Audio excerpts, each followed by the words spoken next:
सभी दोस्तों का एक बार फिर से स्वागत है आपके अपने YouTube चैनल उत्कर्ष स्टडी पे। और फोर्थ ग्रेड एग्जाम के लिए हमने साइंस की बहुत ही महत्वपूर्ण चाणक्य सीरीज स्टार्ट की थी, जिसमें आज हमारी तीसरी क्लास है। इससे पहले दो क्लासें हैं वो हमारी हो चुकी है। जिन साथियों ने ये दो क्लासें नहीं दिखी है तो आपको प्ले लिस्ट मिल जाएगी सामान्य विज्ञान MCQ फोर्थ ग्रेड एग्जाम 2025 के नाम से, तो वहाँ पे जाके आप दो क्लासें देख सकते हैं। जिसमें पहली क्लास में मैंने आपको भौतिक एवं रासायनिक परिवर्तन वाला जो आपका चैप्टर है उसके बहुत ही महत्वपूर्ण क्वेश्चन करवाए थे। और कल जो दूसरी क्लास हमारी हुई थी उसमें हमने प्रकाश के क्वेश्चन देखे थे, और आज भी अपन इसी चैप्टर से संबंधित और क्वेश्चन देखने वाले हैं। तो आज का पहला क्वेश्चन देखिएगा, और देखिएगा ये क्लासें है ना आपके लिए बहुत ही महत्वपूर्ण है, क्योंकि इन क्लासों में मैं सिलेक्टेड और एग्जाम ओरिएंटेड क्वेश्चन है वो लेके आता हूँ। तो अगर आप इतने क्वेश्चन कर लेते हैं जो मैं आपको आगे आने वाली 10 या 15 क्लासों में करवाऊंगा, तो आप आराम से साइंस विषय में जो आपका 5 नंबर का आएगा 3 से 4 क्वेश्चन आराम से करके आ सकते हैं। तो आज का पहला क्वेश्चन देखिएगा कि समतल दर्पण के सामने यदि किसी वस्तु को 60 सेंटीमीटर की दूरी पर रखा जाए तो वस्तु और दर्पण द्वारा बनने वाले उसके प्रतिबिंब के बीच की दूरी कितनी होगी। तो इस क्वेश्चन को ध्यान से समझिएगा। तो यहाँ पे ये क्या कह रहा है उसके अनुसार अपन चलते जाएंगे। जैसे मान लीजिए जब मैंने आपको समतल दर्पण वाला क्वेश्चन है वो कल वाली क्लास में करवाया था, तो मैंने आपको बताया था कि समतल दर्पण में वस्तु दर्पण से जितनी दूरी पे होती है उतनी दूरी पे वस्तु का प्रतिबिंब है वो दर्पण में बनता है। तो यहाँ पे देखिएगा ये हो गया आपका दर्पण, और देखिएगा इसने कहा कि कोई वस्तु है वो दर्पण से 60 सेंटीमीटर की दूरी पे रखी हुई है। तो यहाँ पे हमने इधर 60 सेंटीमीटर ये हो गया, और यहाँ पे हमने कोई वस्तु रख दी। ठीक है, ये वस्तु है। अब देखिएगा जो वस्तु का प्रतिबिंब बनेगा वो इधर दर्पण में 60 सेंटीमीटर की दूरी पे ही बनेगा। ठीक है, इधर भी 60 सेंटीमीटर की दूरी पे बनेगा। यहाँ पे ये आपका हो गया प्रतिबिंब। तो अब उसने पूछा क्या है, ध्यान से देखिएगा। बहुत सारे साथी हैं वो कई बार इसका उत्तर 60 सेंटीमीटर कर देते हैं। ठीक है, यानी वो दर्पण और वस्तु के बीच की दूरी अगर पूछता तब हमारा राइट आंसर 60 सेंटीमीटर होता, लेकिन वो पूछ रहा है वस्तु और दर्पण द्वारा बनने वाले उसके प्रतिबिंब के बीच की दूरी, यानी वस्तु से लेके प्रतिबिंब के बीच की दूरी पूछ रहे हैं। तो ये 60 + 60 यानी 120 सेंटीमीटर हो जाएगी। तो इस क्वेश्चन का हमारा डी नंबर ऑप्शन है वो राइट हो जाएगा। ठीक है, क्वेश्चन नंबर 2 देखिएगा।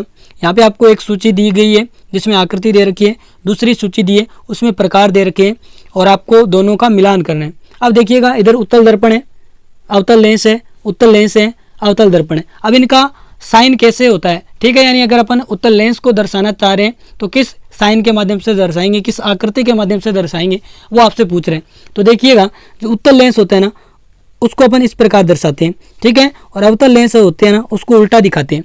ठीक है, तो यहाँ से आप मिलान कर सकते हैं कि ये आपका साइन होगा, ये ए में ये उत्तल लेंस का है। ठीक है, और बी में ये जो साइन है ये आपका अवतल लेंस का है। तो अपन देखेंगे ए में तो आएगा 3, बी में 2 आएगा।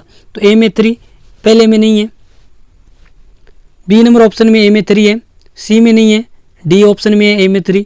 ठीक है, लेकिन बी में 2 यहाँ पे है, बी में 2 यहाँ पे नहीं है। तो इसका मतलब बी नंबर ऑप्शन हमारा राइट हो जाएगा। अब देखिएगा महत्वपूर्ण कि सी में 1 आएगा, यानी सी है उसमें 1 आएगा, यानी जो ये आपका सिंगल निशान है आप देखेंगे ये वाला, ये तो होता है उत्तल दर्पण का। ठीक है, उत्तल दर्पण का, जबकि इसका उल्टा ये वाला, ये याद रख लेना, ये होता है अवतल दर्पण का। तो ये आपको साइन है ये भी पता होना चाहिए कि किस आकृति के माध्यम से अपन दर्पण या लेंस को दर्शाते हैं। ठीक है, तो यहाँ पे हमारा बी नंबर ऑप्शन है वो इस क्वेश्चन का राइट आंसर होगा। क्वेश्चन नंबर 3 देखिएगा। लेंस के संबंध में निम्नलिखित में से कौन सा कथन सही नहीं है, यानी 3 तो सही है, 1 सही नहीं है। अब ध्यान से समझिएगा, अपन उत्तल लेंस और अवतल लेंस है उसकी चर्चा करेंगे। जो पिछली क्लास में हमने क्वेश्चन किए थे वो उत्तल दर्पण और अवतल दर्पण से किए थे। ठीक है, तो देखिएगा यहाँ पे मैं एक बात आपको स्टार्टिंग में बता देता हूँ।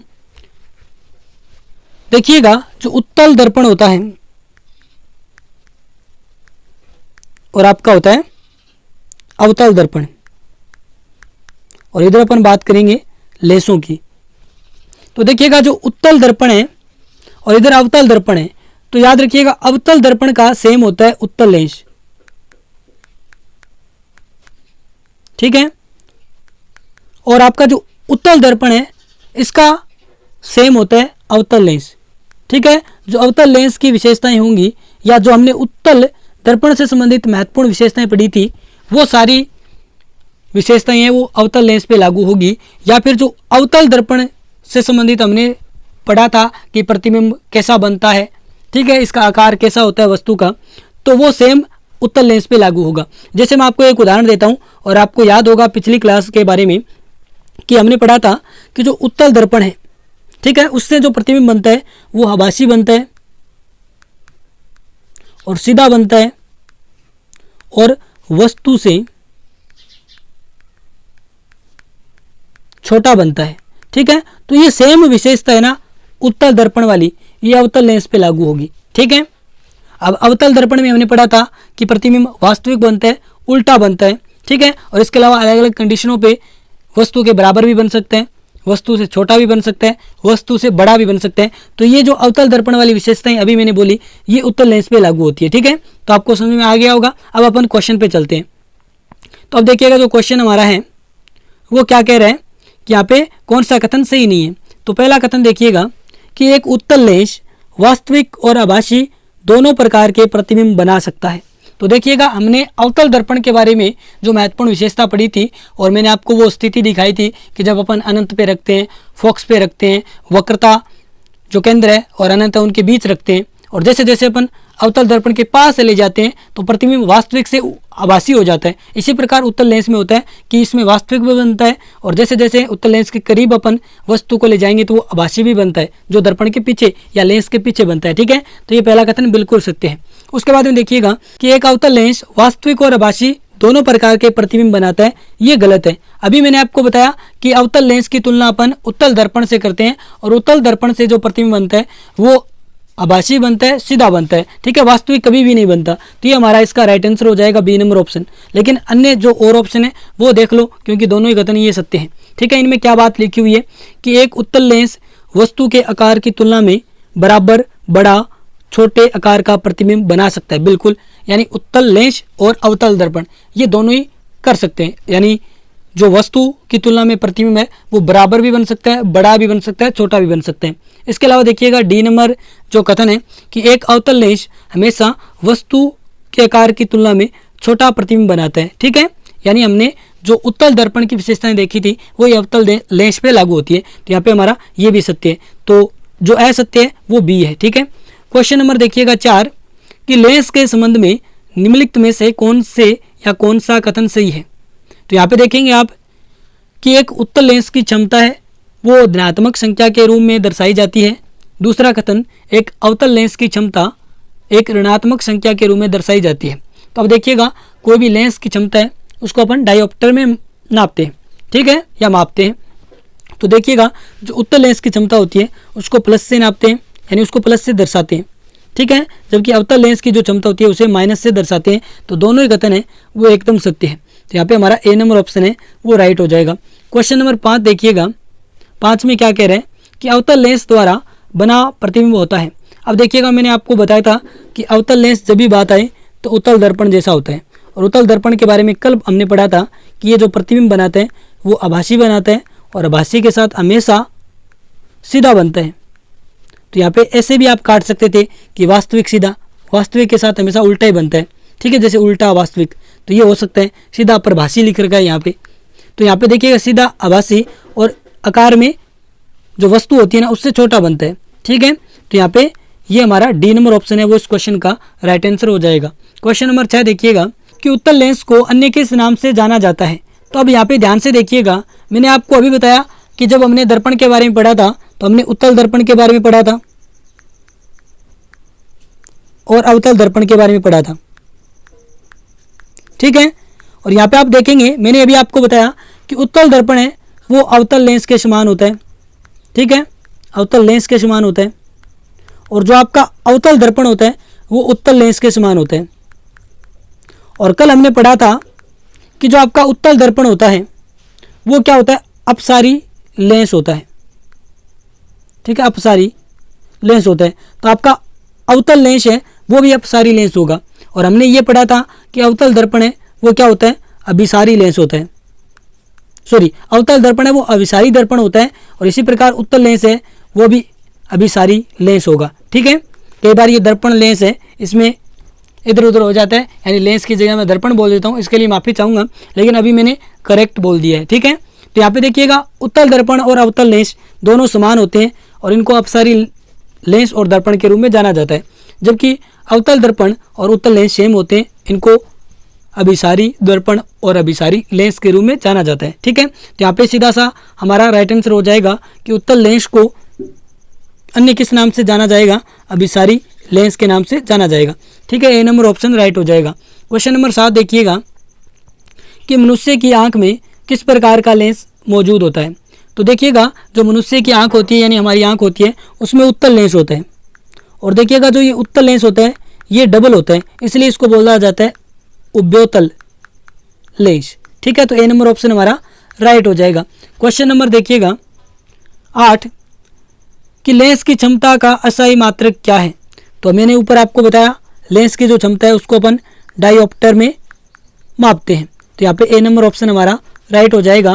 क्वेश्चन नंबर 9 देखिएगा कि सरल सूक्ष्म दर्शक यंत्र में उपयोग किया जाने वाला लेंस कौन सा है।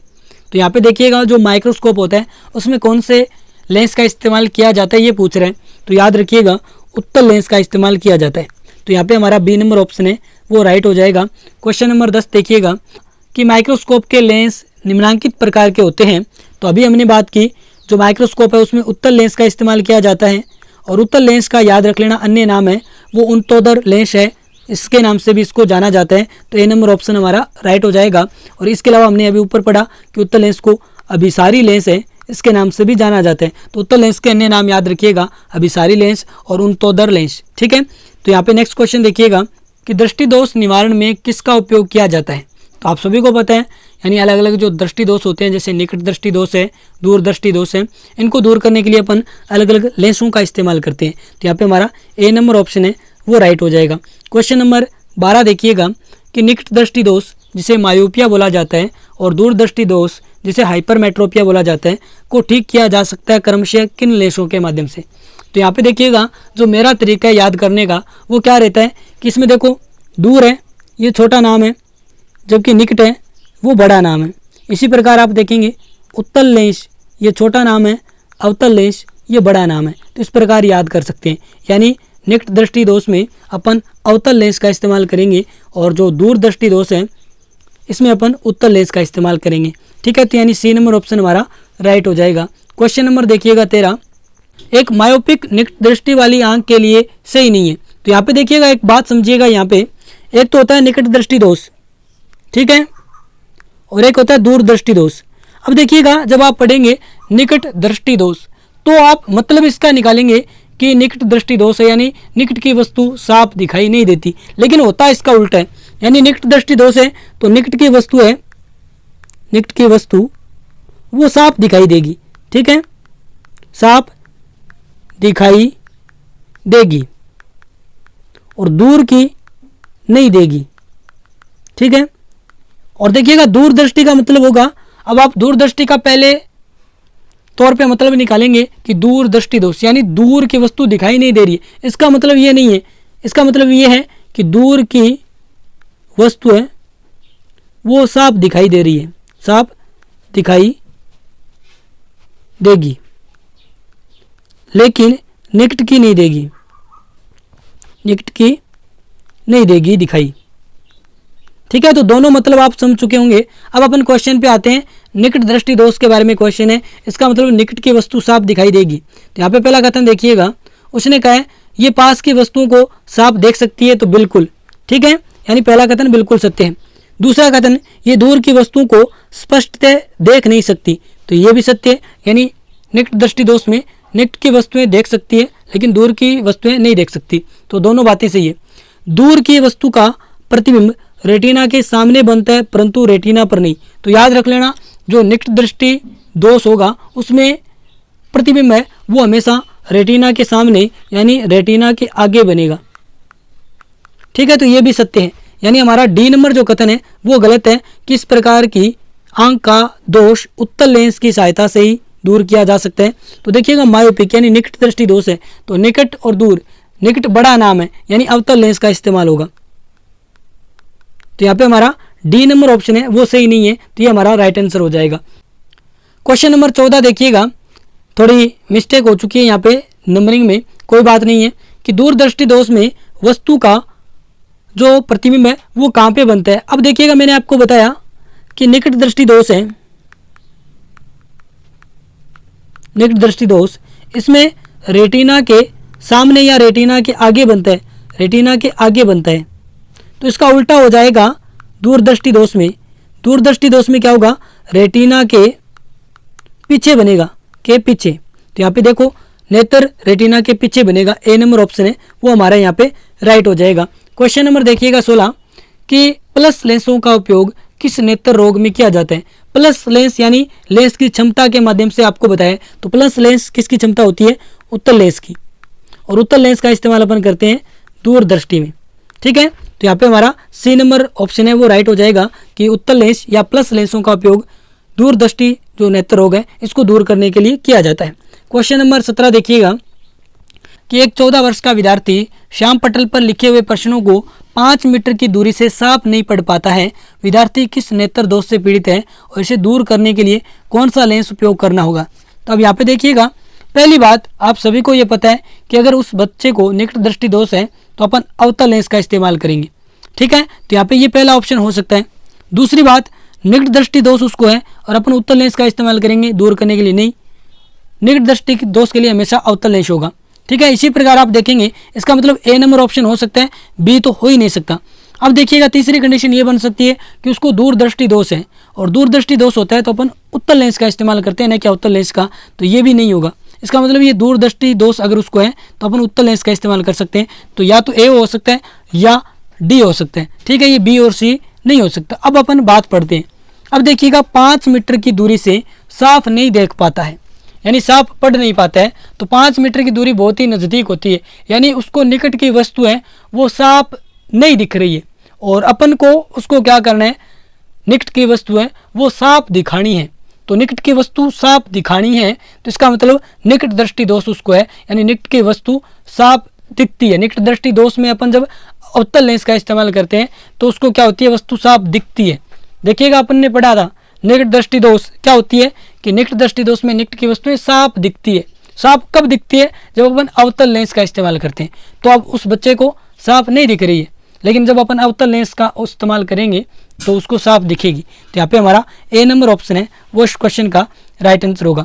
ठीक है, क्वेश्चन नंबर 18 देखिएगा कि जरा दूरदृष्टि को सही करने के लिए आमतौर पर इस्तेमाल किया जाने वाला लेंस का प्रकार कौन सा है। तो यहाँ पे देखिएगा सबसे पहले जरा दूरदृष्टि को आप समझ लीजिएगा। जरा दूरदृष्टि क्या है कि जब व्यक्ति बूढ़ा होता है ना तो उसकी आंखों की जो मांसपेशियां वो लचीली हो जाती है, जिसके कारण वो न तो दूर की वस्तुओं को स्पष्टता देख पाता है और न ही नज़दीक की वस्तुओं को स्पष्टता देख पाता है। ठीक है, ये होती है जरा दूरदृष्टि। अब देखिएगा इसको दूर करने के लिए दोनों ही लेंसों का इस्तेमाल होगा, यानी द्विफोकल लेंसों का, या जिसको अपन इंग्लिश में बाईफोकल बोलते हैं। तो यहाँ पे हमारा बी नंबर ऑप्शन है वो राइट हो जाएगा। ठीक है, क्वेश्चन नंबर देखिएगा 19। अब देखिएगा मैंने आपको अभी बताया कि जरा दूरदृष्टि में 2 लेंसों का इस्तेमाल होता है। अब देखिएगा जो चश्मा बनता है उसमें 2 लेंसों का इस्तेमाल होता है। तो उसमें उसने पूछा है कि ऊपर कौन सा लेंस होता है, नीचे कौन सा लेंस होता है। तो याद रखिएगा हमेशा ऊपर की तरफ अवतल लेंस होता है और नीचे की तरफ उत्तल लेंस होता है। तो आप देखेंगे नीचे की तरफ उत्तल लेंस और ऊपर की तरफ अवतल लेंस। अब इसको ऐसे भी याद रख सकते हैं कि नीचे और ऊपर। ठीक है, नीचे ऊपर। अब देखिएगा नीचे है वो छोटा शब्द है, ऊपर है वो बड़ा शब्द है। इसी प्रकार आप देखेंगे उत्तल है वो छोटा शब्द है, अवतल है वो बड़ा शब्द है। तो इससे याद रख सकते हैं कि नीचे उत्तल ऊपर अवतल। ठीक है, तो यहाँ पे हमारा बी नंबर ऑप्शन है वो इस क्वेश्चन का राइट आंसर होगा। क्वेश्चन नंबर 20 देखिएगा कि एक बेलनाकार लेंस का उपयोग है वो किस दृष्टि दोष के निवारण में किया जाता है। तो देखिएगा हमने 3 बातें पढ़ी कि जो दूरदृष्टि दोष है इसके लिए अपन इस्तेमाल करते हैं उत्तल लेंस, निकट दृष्टि दोष को दूर करने के लिए अपन अवतल लेंस का इस्तेमाल करते हैं, और साथ में अभी हमने पढ़ा कि जो जरा दूरदृष्टि दोष है, जरा दूरदृष्टि दोष, इसको दूर करने के लिए अपन बाईफोकल लेंस है उसका इस्तेमाल करते हैं। इसी प्रकार याद रखिएगा जो बेलनाकार लेंस है, सिलेंड्रिकल लेंस, इसका इस्तेमाल किया जाता है अबिंदुकता को दूर करने के लिए। ठीक है, इसको इंग्लिश में एस्टिमेटिज्म भी बोला जाता है, वो भी आप याद रखिएगा। क्वेश्चन नंबर 21 देखिएगा, और इसको मैं आज के होमवर्क के क्वेश्चन के रूप में आपको देता हूं कि नेत्र लेंस पर एक अपारदर्शी झिल्ली बन गई जो कि दृष्टि पर प्रतिकूल प्रभाव डालती है। इस नेत्र दोष को आप क्या कहेंगे? जरा दृष्टि दोष कहेंगे, निकट दृष्टि दोष कहेंगे, मोतियाबिंद कहेंगे या दृष्टि वैषम्य कहेंगे। दृष्टि वैषम्य का मतलब अभी मैंने पढ़ा अबिंदुकता, अबिंदुकता, ठीक है, इसका मतलब यही होता है और इंग्लिश में इसको बोलते हैं एस्टिमेटिज्म, ठीक है। तो यहाँ पे आपको बताना है इस क्वेश्चन का राइट आंसर आज के कमेंट बॉक्स में। तो दोस्तों ये थी आज की हमारी क्लास। आपको ये क्लास कैसी लगी आप जरूर कमेंट बॉक्स में बताइएगा। अगर आपको ये क्लास अच्छी लगी है तो जो साथी आपके 4th ग्रेड एग्जाम की तैयारी कर रहे हैं उनके साथ इस क्लास को जरूर शेयर करना। मिलते हैं अपन नेक्स्ट वीडियो में। जुड़ने के लिए बहुत बहुत धन्यवाद।